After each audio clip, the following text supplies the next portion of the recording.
Now we'll start with linkage and recombination. Now Morgan carried out several dihybrid crosses in Drosophila to study genes that were sex-linked. The crosses were similar to the dihybrid crosses carried out by Mendel in peas. For example, Morgan hybridized yellow-bodied white-eyed females to brown-bodied red-eyed males and intercrossed their F1 progeny. He observed that the two genes did not segregate independently of each other and the F2 ratio deviated very significantly from the 9:3:3:1 ratio.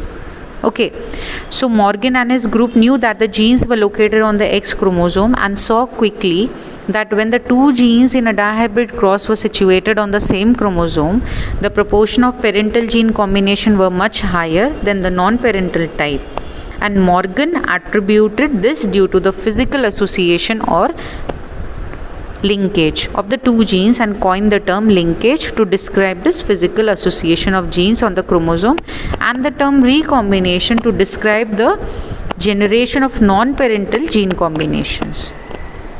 Okay, Morgan and his group also found that even when genes were grouped on the same chromosome, some genes were very tightly linked, showed very low recombination, while others were very closely linked and they show very high recombination. Okay, very tightly linked will show very low recombination and very loosely linked will show higher recombination. Okay, so linkage, we can say that the genes present on the same chromosome are transmitted together to the offspring by retaining their parental combination called linkage. Genes are linked genes. Now this physical association of genes on a chromosome is called linkage. Parental combination will be achieved if the genes are tightly linked, and it not obey law of independent assortment. Okay, it is very different from this law of independent assortment. Some genes are tightly linked, will show low recombination, and some are loosely linked, will show high recombination. And this will occur.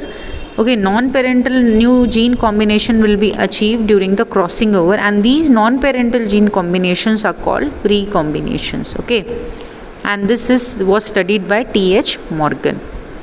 Now, examples of linkage, we can say that when yellow-bodied white-eyed female was crossed with wild-type male. Okay, now these white and yellow genes were tightly linked, so 98.7% was parental type and 1.3% was recombination type. While when white miniature wing of female and wild type male were crossed, so 62% were the parental type and 37.2 were the recombination type. So here the genes were not that tightly linked. Now you can see here in the cross A, we get 98.7% of the parental type and only 1.3% of the recombinant type. So these two genes, okay, so these two genes are very closely related and they are tightly linked, and in the cross B you obtain 62 parental type and recombination type are only 37. So these genes are not that tightly linked, so we get more recombination. Okay, so as the linkage, we can say that these two units are in inverse proportion with each other. That means if the linkage increases, recombination will decrease, and if the linkage decreases, recombination will increase. Now this is a pedigree analysis. Okay, now in pedigree analysis, what we will see, this is the analysis of traits in several generations of a family, and this is called pedigree analysis. Okay, the idea that disorders are inherited and has been prevailing in the human society since long.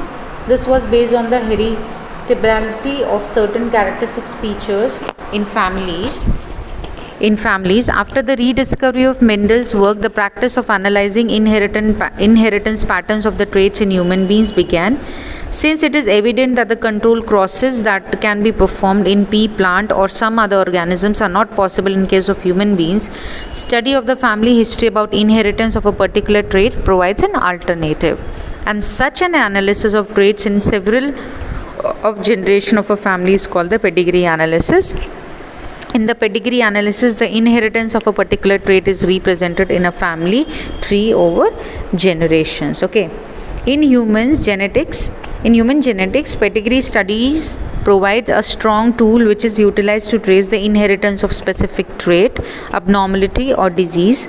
Some of the important standard symbols used in the pedigree analysis are given here, like for male, female, okay, sex unspecified, affected individuals, mating between the relatives, parents above and the children below here in this type, parents with the male child. Okay, so you can see here this is the symbol of male, female, sex unspecified, affected individuals, mating between relatives, parents above and the children below, parents with male child, and this is the unaffected, 5 unaffected offsprings. Okay.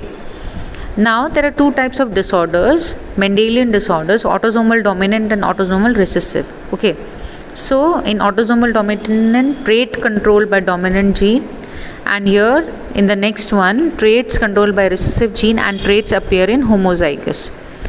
In both autosomal dominant and autosomal recessive, both males and females are equally affected. In the autosomal recessive also, both males and females are equally affected. Now in autosomal dominant, traits will never skip a generation, but in autosomal recessive, traits may skip a generation. Now in autosomal dominant, marriage between normal and affected will result into normal and affected, that is in the ratio 1:1. Now here in the autosomal recessive, great majority of the affected individuals will be having normal parents, and all children of two affected parents being affected, that is in the ratio 3:1 ratio of normal to affected children of heterozygous parents will be there. Now this is an example, that is myotonic dystrophy and sickle cell anemia. The pedigree analysis is given. This is also given in your textbook. Now we come to the Mendelian disorders, that is hemophilia. Now what are Mendelian disorders? Broadly, genetic disorders may be grouped into two categories. One is the Mendelian disorders and chromosomal disorders. Mendelian disorders are mainly determined by alteration or mutation in the single gene. These disorders are transmitted to the offspring on the same lines as we have studied in the principle of inheritance. The pattern of inheritance of such Mendelian disorders can be traced in a family by the pedigree analysis. Now, most common and prevalent Mendelian disorders are hemophilia, cystic fibrosis, sickle cell anemia, color blindness, phenylketonuria, thalassemia, etc. It is important to mention here that such Mendelian disorders may be dominant or recessive, as we have already discussed. So in hemophilia, it is a sex-linked recessive disorder. That means capital X will be normal and XH will be affected. Now the normal will be XX and XY, and carrier will be XH and X, as you can see here. See, normal will be X, affected will be XH, will specify like this. Now these will be normal, carrier will be XH and X. Okay. Now in male we have what? We have only one X chromosome, so male will be affected always if they are having the hemophilia gene. Okay. And here this disorder, this particular disorder is a sex-linked recessive disease which shows its transmission from unaffected carrier female to some of the male progeny. Okay, in this disease what happens, a single protein that is a part of the cascade of proteins involved in the clotting of blood is affected. Due to this, in an affected individual, a simple cut will result in non-stop bleeding. Okay, so you can see here that it is transmitted from carrier female to male. One protein is affected in the entire cascade in the blood clotting. Symptoms is that the affected individuals, a simple cut will lead to non-stop bleeding. Hemophilic females are rare because we are having the X characteristics dominant. Okay, so the mother, for a hemophilic female to be formed, mother should be at least a carrier and father should be hemophilic. But hemophilic father unviable in the later stages. So if the father is having hemophilia, then he is unviable for the later stage in the life. Okay, we can see here, for a female to be hemophilic, the mother should be at least carrier. So we'll have X and XH. This is a carrier, and the father should be hemophilic when crossed with XH and Y. XH and Y. XH and Y. Okay, what we'll have, the ratio will be X and X. This will be the normal male, normal female. This will be the affected male. This will be the normal carrier female, and this will be the affected male. Okay, so affected female. Okay, so here carrier female and normal male is given. So here we get affected male, carrier female, and normal. Okay, so this is a carrier female, this is a normal male. So we get a carrier female, affected male, and normal male and female. So there can be a question as to what will be the result when a carrier female of hemophilia is crossed with a normal male.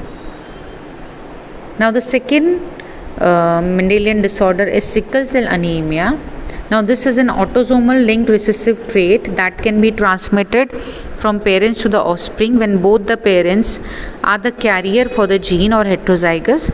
Now this disease is controlled by a single pair of allele, HBA and HBS. Out of the 3 possible genotypes, only homozygous individual, that is HBS and HBS, will be the diseased one. Okay, heterozygous HBA and HBS individuals will appear apparently unaffected, but they are carrier of the disease, as there is a 50% probability of transmission of the mutant gene to the progeny, thus exhibiting single cell trait. Okay, now this defect is caused by the substitution of the amino acid, okay, that is glutamic acid by valine at the 6th position of the beta globin chain of the hemoglobin molecule. The substitution of the amino acid in the globin protein will result in the single base substitution at the 6th codon of the beta globin gene from GAG to GUG, GAG to GUG, and this mutant hemoglobin molecule undergoes polymerization under low oxygen tension, causing the change in the shape of the RBC from biconcave disc to elongated sickle-like structure. Okay, so the organism will now become what? The organism will now become anemic. Okay, now the basic points under this are, there is an autosomal recessive trait. Point mutation will occur on chromosome number 11. This is the sickle shape RBC will be formed due to the mutant hemoglobin. This is transmitted to the parents to the offspring when both are carrier, that is heterozygous. Now HBS and HBS is the diseased one. This is the unaffected but carrier. Okay, now what happens? GAG is converted into GUG. Okay, so this is a single base substitution where the GAG, glutamic acid, is substituted by valine at the 6th position, okay, of the globin chain, due to which the shape of the RBC is disturbed. It is a qualitative problem. Okay, here you can say that here the glutamic acid in this protein chain is replaced by the valine, so GAG becomes GUG. Okay, now the second disorder is the phenylketonuria. This is an inborn error of metabolism and is also inherited as the autosomal recessive trait. The affected individual lacks an enzyme that converts amino acid phenylalanine into tyrosine. Okay, as a result of this, phenylalanine is accumulated and converted into phenylpyruvic acid and other derivatives. Accumulation of this results in mental retardation, and also the excreted urine becomes these are also excreted through the urine because of its poor absorption. So this is an autosomal recessive trait that is on the chromosome number 12. Lack of enzyme phenylalanine hydroxylase, which converts phenylalanine to tyrosine. It will result into the accumulation of phenylalanine converted into phenylpyruvic acid, and symptoms are accumulation in the brain, which will lead to mental retardedness, okay, or retardation, and this is excreted through urine. Now the next disorder is the color blindness. It is a sex-linked recessive disorder. Defect in the genes of X chromosome, so defect in red and green cones is there. Symptoms is that failure to discriminate between the red and green color. 8% occurs in males because males are having only one X chromosome, and it is a sex-linked recessive disorder, and 0.4% in females. For colorblind daughter, mother should be carrier at least, and father should be colorblind. Okay, so this is the genotype of the carrier and the affected. Now the last disorder is the thalassemia. This is an autosomal recessive disorder, and this is of two types, alpha thalassemia and beta thalassemia. Now it is passed from the parents to the progeny. Cause of this is deletion. Okay, that is a type of mutation. Effect is reduce in the rate of synthesis of one of the globin chain. Now thalassemia is of two types, alpha thalassemia and beta thalassemia. Alpha thalassemia is under the control of two genes, that is HBA and HBA2, as you can see here. Okay, HBA1 and HBA2 at chromosome number 16, and so more gene is affected and less globin molecule will be formed. And in beta thalassemia, gene HBB is affected, which is present on chromosome number 11, and the synthesis of beta globulin chain of hemoglobin chain is impaired. So the victim suffers from anemia. Now sickle cell anemia was a qualitative change in the hemoglobin, but here in thalassemia it is a quantitative change. Thalassemia is a quantitative problem where less amount of hemoglobin is synthesized, while sickle cell anemia is a qualitative problem where defective hemoglobin, that is non-functional hemoglobin, is synthesized. So this is the end of the chapter 5. Okay, we have discussed linkage and recombination and the Mendelian pedigree and the Mendelian disorders. Okay.